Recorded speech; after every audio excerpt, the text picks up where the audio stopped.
Nafisa and I'm a skills trainer with CueKids. I'm here to talk to you about the importance of parent-child relationship.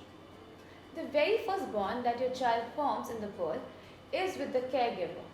From then on, their entire well-being depends on that relationship. How your child learns, perceives and understands the world depends on the relationship they form with the caregiver, which in most cases is their mother.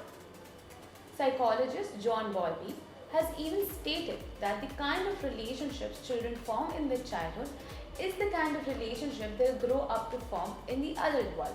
A secure relationship in the childhood encourages children to grow up and form trustworthy and meaningful relationships with others in the outer world.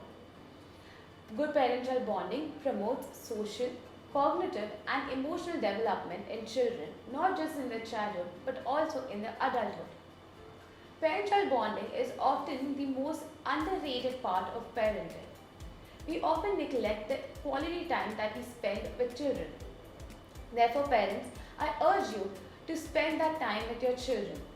Spend more time and resources in bonding with your children. It will only help them grow up to become meaningful adults.